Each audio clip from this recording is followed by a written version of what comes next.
Je souris parce que vous allez être contente. Vous m'avez tellement demandé cette recette-là. Je me suis dit, j'attends un peu, je l'ai fait languir, je l'ai fait attendre, je verrai celles qui sont patientes. Donc là, aujourd'hui, on va parler de notre recette de miel au gingembre. C'est parti pour la vidéo.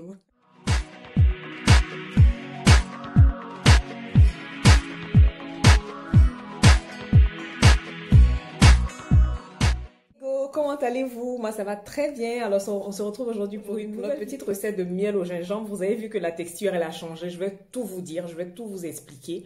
Comment est-ce que je le fais? Pourquoi est-ce que je le fais? Comment est-ce qu'on le conserve et tout? C'est parti. La synergie de 40 antioxydants. Ce soin-là, cet ingrédient-là est tout simplement magique pour les peaux à problème, pour ralentir le vieillissement de la peau, pour assainir vos pores, pour traiter les imperfections. Si il y a un ingrédient, je le dis souvent, mais vraiment, c'est des ingrédients que moi j'ai testés à chaque fois et qui me font du bien. Donc, je ne vais pas vous raconter de crack. Là, comme vous pouvez le voir, je ne suis pas maquillée. J'ai juste arrangé un peu mes sourcils. Un peu de crayon colle dans la muqueuse et du gloss. Mais comme vous pouvez le voir, ma peau, elle est rayonnante de santé. Donc, je ne vais pas vous raconter des histoires. C'est vraiment des ingrédients qui fonctionnent. C'est des ingrédients à intégrer dans vos routines. Il est exsain, exfoliant naturel. Il a des propriétés raffermissantes et anti-âge. Il va venir rééquilibrer les peaux mixtes à grasse en raison de son petit côté brûlant là, qui est assainissant, qui est antiseptique. Il nourrit la peau en profondeur. Toujours dans le petit côté qui chauffe, il aide à la circulation sanguine. Alors qu'on sait tous que pour que notre peau se renouvelle plus facilement, pour que le renouvellement cellulaire soit effectif, il faut que la circulation sanguine soit bonne au niveau de la peau. Donc le gingembre va venir jouer ce rôle-là. Il donne de l'élasticité, il assainit les pores et il a un rôle aussi sur les cicatrices. Il va venir atténuer aussi vos cicatrices. Le miel à lui seul fait des merveilles. Je vous en parle souvent. Le miel à lui seul est très très bon. Et j'ai acheté une gamme de soins aux États-Unis à base de gingembre. Donc je me suis dit, mais bon, si eux ils ont pu faire leurs soins à base de gingembre, pourquoi ne pas le combiner au miel de telle sorte que moi je maximise les effets de mon miel tout simplement. Donc au début je le faisais avec du miel. Ça sent bon. Et la texture. Donc au début moi je le faisais avec du miel, du gingembre frais. Mais je me suis rendu compte que ça rendait mon miel trop liquide en fait. Vous avez pu le voir dans la vidéo de la démo sur la poudre de riz. Donc, si c'est pour un usage de nettoyage tout simplement, c'est pas grave. Mais après, pour des masques, si on veut que ça tienne, il faut quand même une petite consistance. Donc, j'ai trouvé l'astuce. C'est le gingembre confit. Je comprends que dans certains endroits, vous n'allez pas en trouver. Ne vous inquiétez pas. Si vous n'avez pas du gingembre confit, vous pouvez utiliser aussi de la poudre de gingembre à la place. Donc, je vous laisse avec la démonstration et on se retrouve juste à la fin de la vidéo pour la conclusion. Alors, les amis, comme vous pouvez le voir sur la vidéo, j'ai 3 sortes de gingembre différents.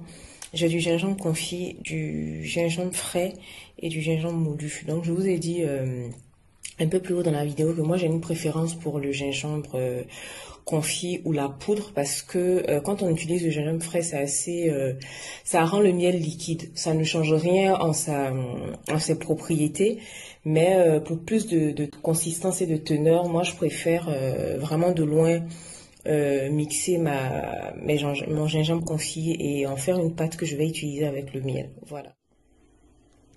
Alors, comme vous pouvez le voir, ma bouteille de miel qui vient du pays, là c'est une société de, comment dire ça, d'eau minérale. Donc moi j'ai utilisé le gingembre confit et je vais le mixer pour avoir une pâte qui sera utilisable sur le champ en fait. Donc soit vous pouvez utiliser de la poudre, soit vous pouvez utiliser du gingembre frais, mais moi j'ai préféré utiliser le gingembre confit. Voilà. Donc voilà la texture qu'on a une fois que ça a été bien mixé. Vous voyez que c'est bien épais. Je vais transvaser tout ça dans mon pot. Et l'avantage avec le miel, c'est que voilà, il ne pourrit pas. Donc on peut le garder très longtemps. Donc vous pouvez utiliser ce gingembre-là comme base pour vos masques, pour vos nettoyages à la poudre de riz. Donc voilà, j'espère que vous êtes contente parce que maintenant vous avez la recette à disposition. Vous n'avez plus d'excuses pour ne pas la réaliser à la maison. Comme vous avez pu le voir sur la démo, avec le gingembre confit, c'est beaucoup plus facile parce que c'est prêt à utiliser dès que vous avez fini de le mixer en fait. Et ce que je recommande, c'est de le faire en petite quantité, même si le miel, il ne pourrit pas, on va dire. Après, vu que moi, je suis une très grande consommatrice, donc ça va me faire tout le mois de juillet. Donc, que ce soit pour mes nettoyages avec la poudre de riz, que ce soit pour mes petits masques, même pour les masques, pour les masques capillaires, pourquoi pas. Pour celles qui font de la cure de gingembre et tout, ça peut vous servir. Donc, voilà. Euh, je vous encourage vivement à le tester. Vous m'avez demandé la recette. J'espère que vous allez la partager, que vous allez tester, que vous allez me faire des retours comme d'habitude. Je sais que les plus fidèles d'entre vous, en général, vous me faites des retours. Donc, je compte vraiment sur vous. C'est la fin de notre vidéo. Je vous dis merci d'être là, merci de m'accompagner, merci de me soutenir, merci de... Ben, tout simplement merci. Et puis, n'hésitez pas à vous abonner. Comme je vous ai déjà dit là, les sous-marins, arrêtez de venir vous promener ici à chaque fois et de partir. Abonnez-vous, je compte sur vous. Et puis, n'hésitez pas à partager. Et puis, je vous fais de gros bisous. On se retrouve la semaine prochaine pour une nouvelle vidéo tout simplement. Mouah.